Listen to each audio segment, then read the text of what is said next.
Olá, estamos aqui para mais um vídeo onde vamos falar da graça de Deus em nossas vidas. Hoje nos basearemos no livro de Atos dos Apóstolos, no capítulo 7, a partir do versículo 44, porque hoje iremos falar sobre a casa de Deus. Amém, povo de Deus?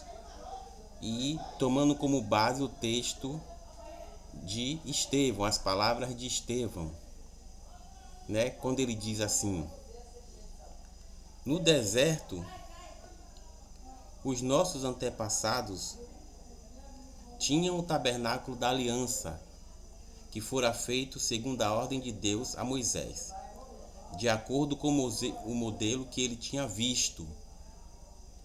Tendo recebido o tabernáculo, nossos antepassados o levaram, sob a liderança de Josué, quando tomaram a terra das nações que Deus expulsou diante deles. Então, Estevão aqui, sendo perseguido, recorda o que aconteceu no deserto, quando Deus ordenou ao povo que construísse para ele uma casa, de acordo com o modelo que Moisés tinha visto no monte. Isso é muito importante.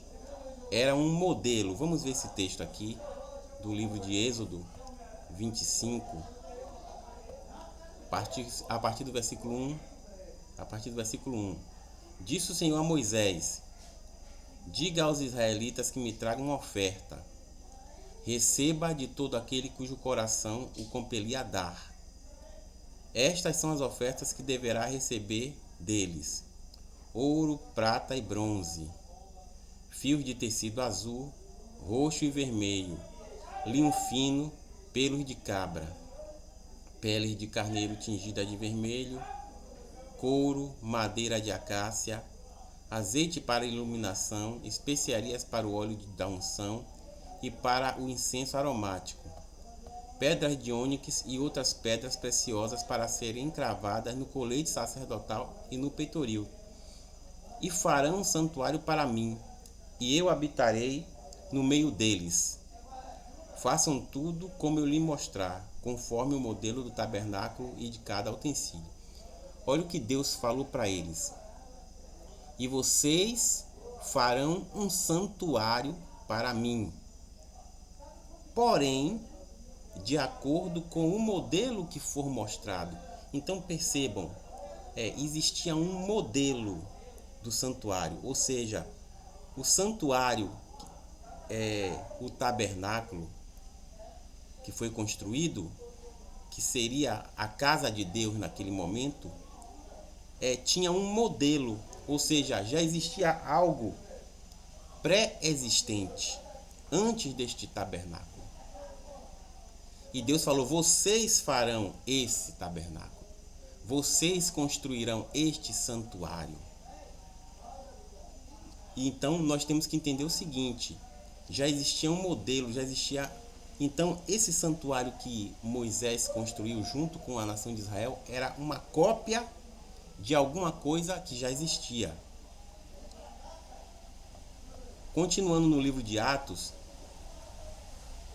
Estevão diz: esse tabernáculo permaneceu na terra até a época de Davi, que encontrou graça diante de Deus e pediu que ele lhe permitisse providenciar uma habitação para o Deus de Jacó. Mas foi Salomão quem lhe construiu a casa. Então o que acontece? Deus manda o povo construir uma casa para ele no deserto. Porém, chegando a época de Davi, Davi diz: eu vou construir uma casa para Deus. Quer dizer, aquela casa permanente, aquela casa não permanente, na verdade, que era uma casa passageira de Deus, não permaneceu em Israel. E se fosse uma casa permanente, Davi não diria: vou construir uma casa para Deus. Olha a petulância de um homem. Dizia assim: vou construir uma casa para Deus. E Salomão construiu a casa, de Deus. Vamos ver aqui em 1 Reis o texto. Mas será possível que Deus habite na terra? Olha como Salomão começa as palavras deles em 1 Reis 8, 27 e 30. Mas será que é possível que Deus habite na terra? Então Salomão já nos traz alguma coisa assim, uma dúvida. É possível que Deus habite na terra? Os céus, mesmo os mais altos céus, não podem conter-te. Ele falando com Deus. Muito menos este templo que construí. Então Salomão construiu o templo já sabendo disso, já com essa visão.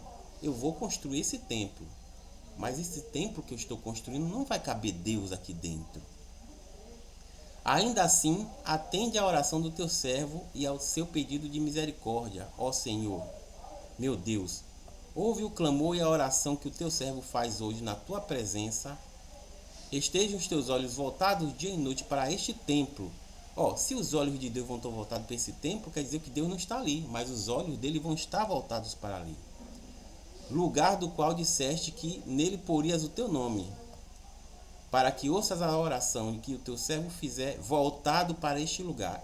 Este voltado para este lugar é importante porque naquela época e após aquela época também, as pessoas costumavam orar voltadas para o templo. Nós lembramos bem de Daniel, quando Daniel estava preso no cativeiro, ele fazia suas orações voltado com seu rosto para Jerusalém, porque era em Jerusalém que estava o templo de Deus. Ouve as súplicas do teu servo e de Israel, teu povo, quando orarem voltados para este lugar. Ouve desde os céus, lugar da tua habitação, e quando ouvires, dá-lhe o teu perdão. Olha o que Salomão fala. Ouve desde os céus. Salomão não diz ouve daqui de dentro. Ele diz ouve dos céus. E lugar da tua habitação. Então Salomão, mesmo construindo um local em que foi chamado de casa de Deus, ele diz não. A habitação de Deus, onde Deus habita, é o céu. Não é este lugar. Mas eu peço, Deus, que o Senhor ouça as orações que o povo fizer deste lugar.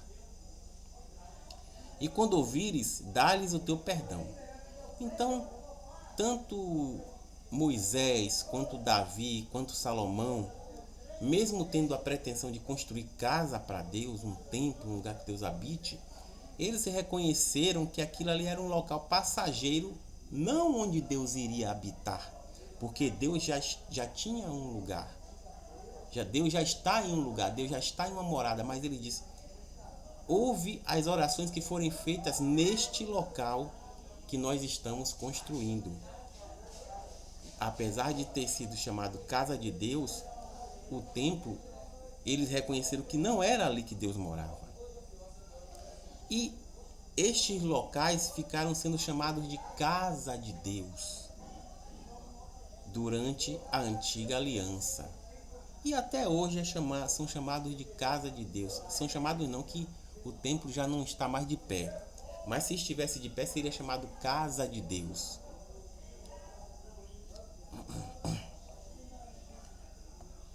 Porém, continuando com o texto de Estevão, ele diz, todavia o Altíssimo não habita em casas feitas por homens. O que Estevão diz. Ele diz, Salomão construiu a casa de Deus, mas todavia Deus não habita em templos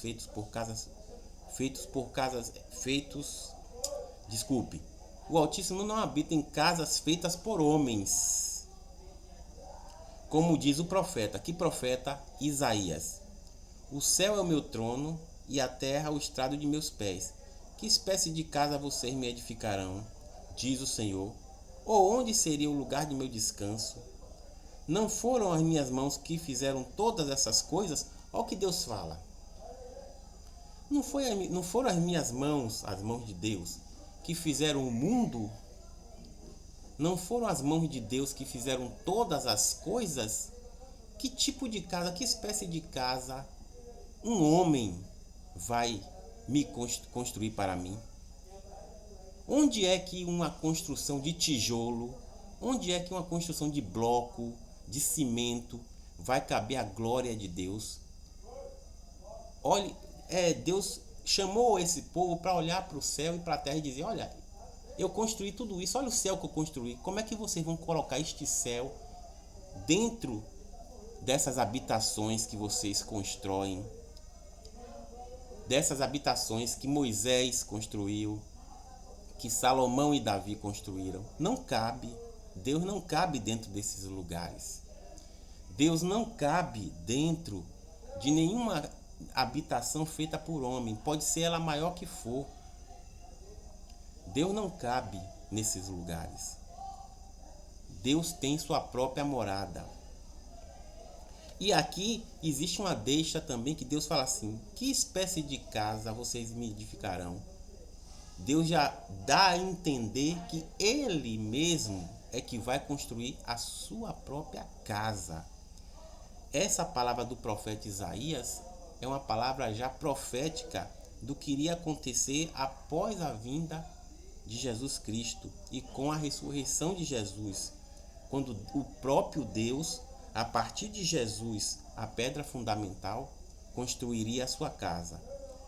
Isso está bem claro no texto de Pedro, na Nova Aliança agora, quando Pedro diz: à medida que se aproximam dele, a pedra viva, rejeitada pelos homens, mas escolhida por Deus e preciosa para ele, vocês também estão sendo utilizados como pedras vivas na edificação de uma casa espiritual.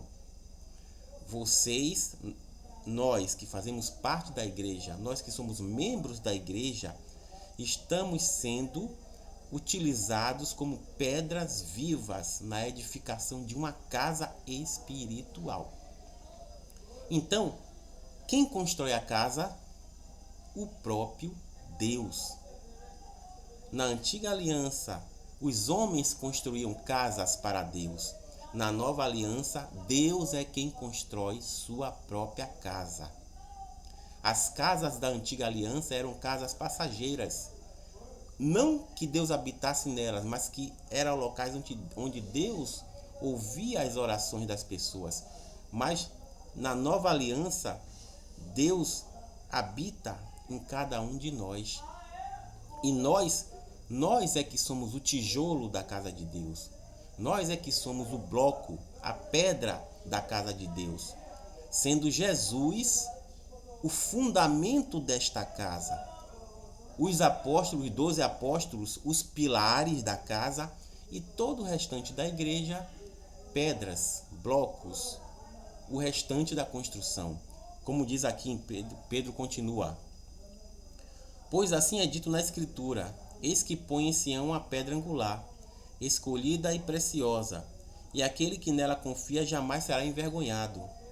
Portanto, para vocês, os que creem, esta pedra é preciosa, mas para os que não creem, a pedra que os construtores rejeitaram tornou-se a pedra angular, e pedra de tropeço e rocha que faz cair. Os que não creem tropeçam porque desobedecem à mensagem para o que também foram destinados. Então veja, os que não creem não fazem parte da casa de Deus. Os que não creem não podem ser utilizados como pedras vivas, como tijolos vivos na casa de Deus, onde o Espírito Santo é que traz, é que dá a liga. O Espírito Santo dá a liga, é que liga esses tijolos, é que liga essas pedras, é que dá a liga da casa de Deus. Jesus, o fundamento, os 12 apóstolos, os 12 pilares, os 12 filhos de Jacó, que são as 12 tribos, as 12 portas, como está lá em Apocalipse, e o restante, as pedras de Deus, as pedras, os blocos, os tijolos e o Espírito Santo dando a liga. Mas nós temos que ter o cuidado do seguinte, de não interpretar mal as palavras de Paulo em Coríntios, quando Paulo diz assim: o corpo de vocês é a casa do Espírito Santo. Ok, sim. O nosso corpo é a casa, é o templo do Espírito de Deus. Porém, temos que lembrar, isso pode trazer um individualismo para as pessoas. Muitos podem dizer assim: poxa, eu sou a casa de Deus, como já ouvi muitos falarem. Eu sou a casa de Deus, porque em Coríntios está escrito que meu corpo é o templo do Espírito Santo. Está errado? Não. Mas esse individualismo não é correto, porque o próprio Paulo diz que a igreja é o corpo de Cristo. E quando ele diz a igreja, e nós somos cada um membros da igreja. Nós somos membros do corpo, então, como membros do corpo, cada um de nós depende um do outro. É a mesma coisa aqui. Cada um é uma pedra na casa de Deus. Então, nós não podemos criar um individualismo achando que nós sozinhos somos alguma coisa. Nós somos fortes no conjunto, porque a casa é feita de várias pedras. A casa é feita de vários blocos. A casa não é feita de uma pedra só. O corpo não é feito de um membro só. Então, Pedro fala aqui que Deus está construindo uma casa. Nós somos o tijolo desta casa. Não só o tijolo, mas ele diz aqui também, para serem sacerdócio santo, somos sacerdotes também, oferecendo sacrifícios espirituais aceitáveis a Deus. Então, a obra de Deus se completa em nós. A casa, o sacerdócio, as ofertas, tudo isso está... Deus tira de nós, Deus utiliza nós como tudo isso aqui. Amém, povo de Deus? Então, era isso que eu queria falar a vocês hoje. Somos a casa que Deus está construindo. Deus está nos utilizando como tijolos na construção de sua casa. As casas que foram feitas para Deus na antiga aliança eram imperfeitas e passageiras, mas a casa que o próprio Deus está construindo é eterna. Glorifique a Deus por isso, por você estar dentro deste processo. Amém? Obrigado.